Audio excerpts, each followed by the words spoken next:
Hello 7th class students, I'm starting your SST class today 1st August 2020, and as you know we are studying about equality, and today I will teach you on page number 11. See ahead the chapter. One of the steps taken by government include the mid-day meal scheme. सरकार ने जो programmes बनाए हैं, जो schemes बनाई हैं, उनके अंदर एक स्कीम है mid day meal scheme. Mid day meal सुना होगा ना, सरकारी स्कूल में जो खाना वगैरह मिलता है, मिड डे मील मिलता है. This refers to the programme introduced in all government elementary schools to provide children with cooked lunch. इस स्कीम के ज़रिए, इस स्कीम में ऐसा कार्यक्रम चलाया गया है कि हर सरकारी स्कूल्स के अंदर बच्चों को पका हुआ लंच खिलाया जाता है. Tamil Nadu was the first state in India to introduce this scheme. In 2001, the Supreme Court asked all the state governments to begin this program in their schools within 6 months. Tamil Nadu पहला स्टेट था भारत का जिसके अंदर ये स्कीम शुरू की गई थी, और फिर सुप्रीम कोर्ट ने 2001 में पूरे देश के अंदर जितने भी गवर्नमेंट स्कूल हैं सभी के अंदर 6 महीने के अंदर अंदर इस स्कीम को लागू करवा दिया. This programme has had many positive effect. इस प्रोग्राम के बहुत ही पॉजिटिव इफेक्ट्स मिले. These include the fact that more poor children have begun enrolling and regularly attending school. इस स्कीम के बाद बहुत सारे गरीब बच्चों ने लगातार स्कूल आना शुरू किया. Teachers reported that earlier children would often go home. Teachers ने बताया कि पहले जब ये स्कीम नहीं थी तो बच्चे घर जाते थे फॉर लंच खाने के लिए, and then not return to school, और फिर वापस स्कूल आते ही नहीं थे. But now with the mid day meal, लेकिन अब जब मिड डे मील यही मिलने लगा है, ब्रिंग प्रोवाइडेड इन स्कूल में ही मिड डे मील दिया जा रहा है, देयर अटेंडेंस हैज़ इम्प्रूव. तो इनकी अटेंडेंस जो है वो इम्प्रूव हो गई है. Their mothers who earlier had to interrupt their work to feed their children at home during the day. और इन बच्चों की जो माएँ हैं जो पहले काम में अपने बिजी काम शेड्यूल के अंदर भी बीच में अपने काम को रोक करके, अपने काम को इंटरप्ट करके और बीच में इन बच्चों का खाना अरेंज करती थी, अब उनको भी रिलैक्स मिल गया है. Now no longer need to do so. अब ऐसा करने की कोई ज़रूरत नहीं है. This programme has also help reduce caste prejudice because both lower and upper caste children in school eat this meat together, and in quite a few places Dalit women have been employed to cook the meal.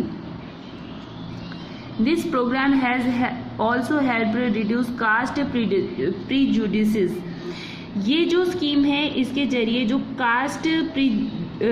Cast के बारे में जो लोगों की पहले से जो सोच बनी हुई है वो भी बदल रही है, उसमें भी कमी आ रही है. बिकॉज क्योंकि both lower and upper caste, क्योंकि लोअर और अपर दोनों ही कास्ट के जो बच्चे हैं वो स्कूल में एक साथ बैठ कर के खाना खाते हैं. और कुछ जगहों पर तो जो दलित वुमन हैं, ठीक है ना, दलित जाति की जो औरतें हैं उनको ही खाना पकाने के लिए एम्प्लॉय के रूप में लगा रखा है. ठीक है, तो जातिगत जो भेदभाव है उसमें अंतर आ रहा है, उसमें घटोतरी हो रही है. The mid day meal programme also help reduce the hunger of poor student. ये मिड डे मील प्रोग्राम गरीब बच्चों की भूख को मिटाता है. Who often come to school, जो पहले स्कूल तो आते थे, and can not concentrate because their stomachs are empty, लेकिन पढ़ाई में अपना कॉन्सेंट्रेट नहीं कर पाते थे, ध्यान नहीं इकट्ठा कर पाते थे क्योंकि उनके पेट खाली होते थे. While government programs play an important role in increasing equality of opportunity, हमारी सरकार ऐसे प्रोग्राम्स चलाती है जो बहुत ही इम्पोर्टेंट रोल निभाते हैं इक्वालिटी को बढ़ाने में. There is much that still need to be done. While the midday meal program has helped increase the enrollment and attendance of poor children in school, जैसा कि मिड डे मील प्रोग्राम ने schools के अंदर बच्चों के attendance को बढ़ा दिया है और बच्चों के एनरोलमेंट बढ़ा दिए हैं, there continuous continues to be big difference in our country. इससे हमारे देश में बिटवीन स्कूल, देश और बच्चों के बीच में बहुत ही जो है बड़ा बदलाव आया है लगातार। That the rich attend and those that the poor attend. Each today there are several schools in the country in which Dalit children, even today, आज भी, several school in the country, हमारे देश के हर स्कूल में, in which Dalit children like Om Prakash Valmiki, जहाँ पर ओम प्रकाश वाल्मीकि जैसे दलित बच्चे पढ़ते हैं, आर डिस्क्रिमिनेटेड अगेंस्ट, उनके खिलाफ जो उनके साथ भेदभाव किया जाता था, एंड ट्रीटेड अनइक्वली, और उनके साथ जो असमानता का व्यवहार किया जाता था। These children are forced into unequal situation। इन बच्चों को असमानता की स्थितियों का सामना करना पड़ता था। In which their dignity is